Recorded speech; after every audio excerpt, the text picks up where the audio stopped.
Hello everyone. I am Mariel Delario and I am one of your reporter for today. Our topic for today is Lesson 4, the Code of Ethics, Professional Teachers. But we must focus on the Article 4. So, first, let me introduce to you our introduction. A professional code of ethics. Sorry for that. A professional code of ethics outlines teachers' primary responsibilities to their students and defines their role in a student's life.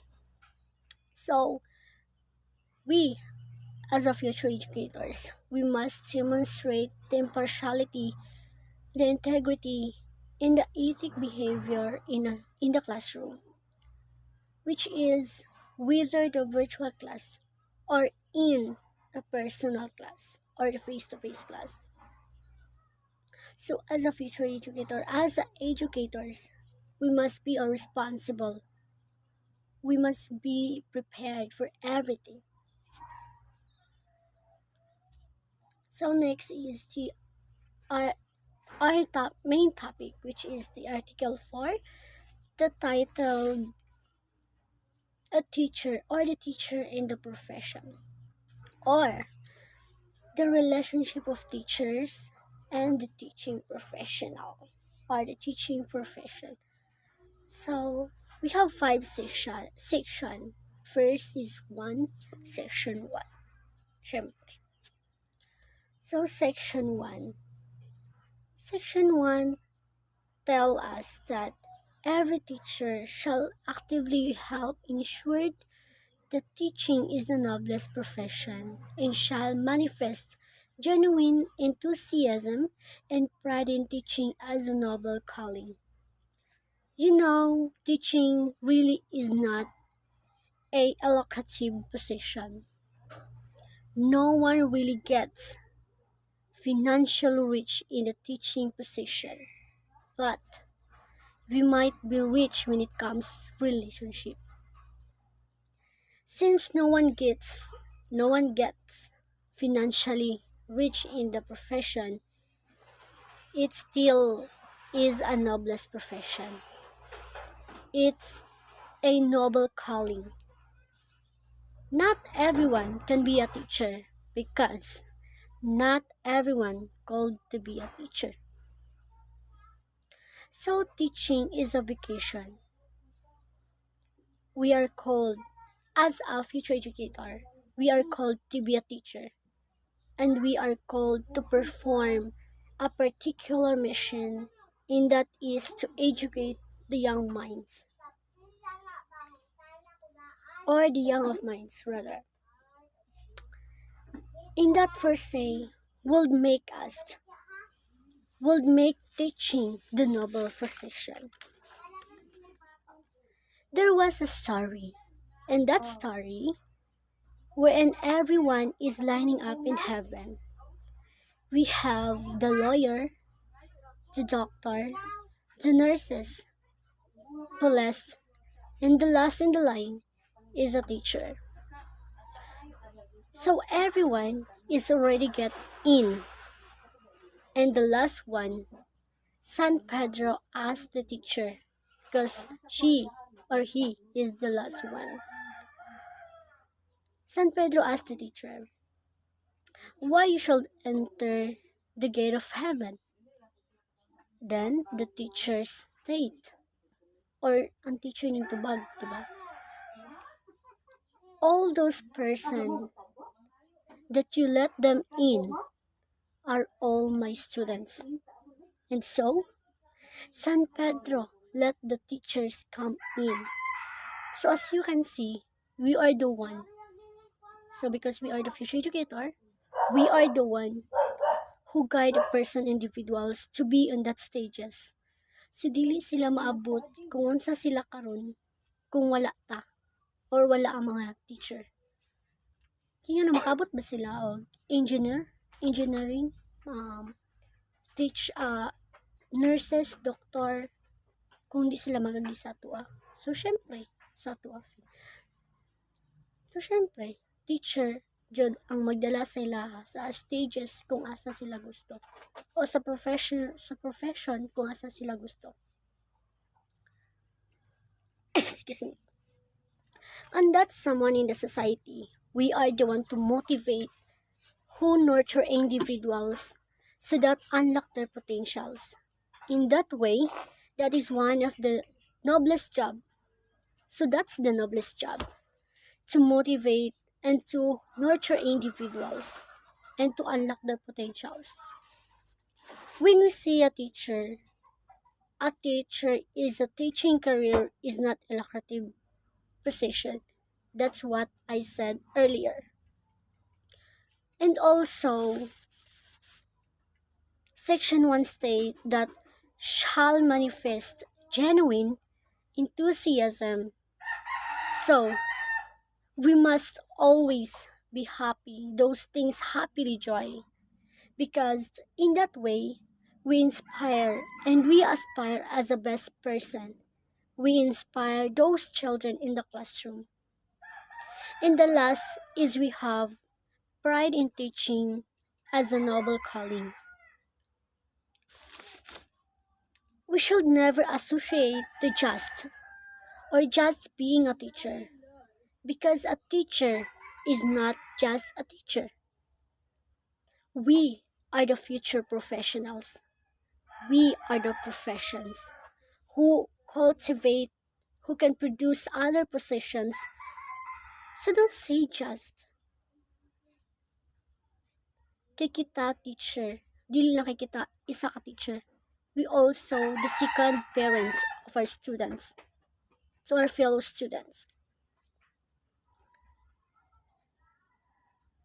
A teacher have pride in herself, a pride in her heart, in a humble humility, in her attitude as a teacher. So that's the section 1. So next we have section 2. The section 2 tells us that every teacher shall uphold the highest possible standards of quality education, shall make the best preparation for the career of teaching, and shall be at his best at all times in the practice of his profession. So as a teacher, we should always be prepared. We should always possess the word prepared. Because we the teacher, we are the future teacher, future educator.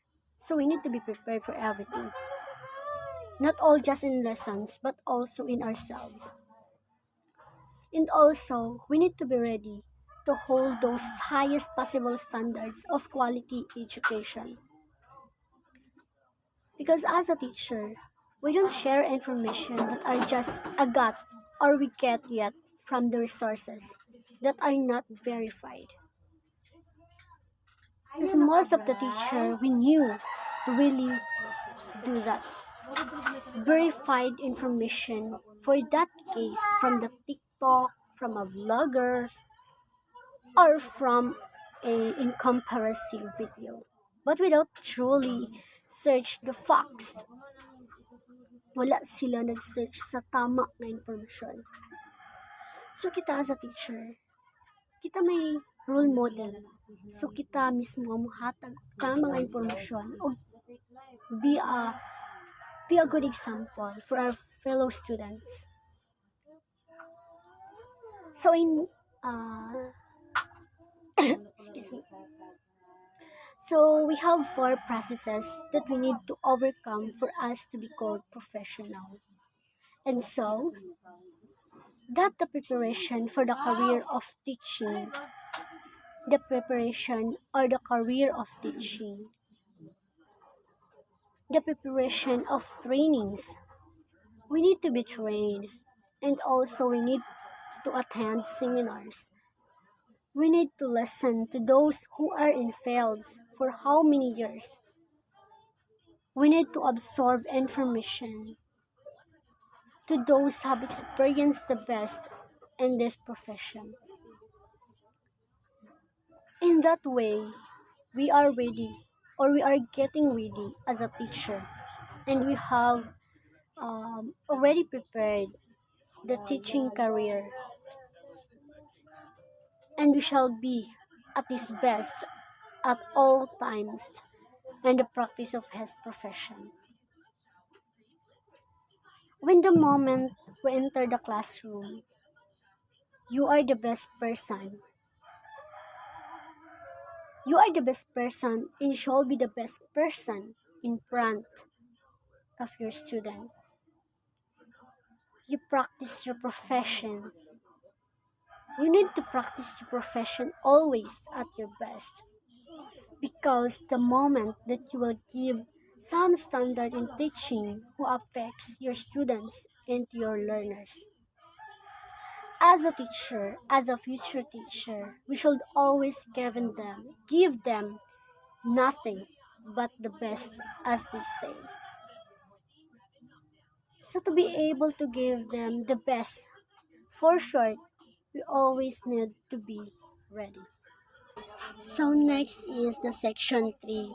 Every teacher shall participate in the Continuing Professional Education CPE program of the Professional Regulation Commission and shall pursue other studies as will improve his efficiency, enhance the prestige of the profession, and strengthen his competence, virtues, and productivity in order to be nationally and internationally competitive. So you see, it was already in section 3 of the article 4 of the teacher and the profession. It is for ourselves. It is for yourselves. As we have said, as I have said earlier, a teacher in section 2, they keep on telling us to be prepared and to preparation for teaching career. In section 3, through continuing professional education, we are preparing ourselves to be better, to choose, to give following education. We are not stopping because we are moving forward. We are learning because learning is continuous, as we have said. We keep on giving knowledge. So we need to be more knowledge, or so we need to be gain more knowledge, and in that way, we need to always continue to read and to continue our studies. So next we proceed to the section 4. Every teacher shall, sorry, every teacher shall help is duly authorized to seek support for the school, but shall not make improper mispresentation through personal advertisement and other questionable means. It just want to say that it is okay to do something in representation of the school, but we should always authorized. You should always authorized by the school. So you will not use the name of school in so many ways, whether it will give the advantages or disadvantages without the authorization of the sets of school. So we should not make improper rest interpretation through personal advertisement in other questionable means. So, kung may binebenta kang libro at sinasabi mong affiliated ka sa school na to, or may binabago kang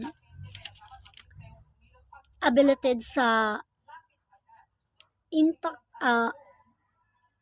may binabago kang affiliated sa intakan mo, or when you say I am affiliated from this school but you are not, diba? So you're already not following, or you're disregarding the section 4. That's what that mean of section 4. So now, let's proceed with the section 5.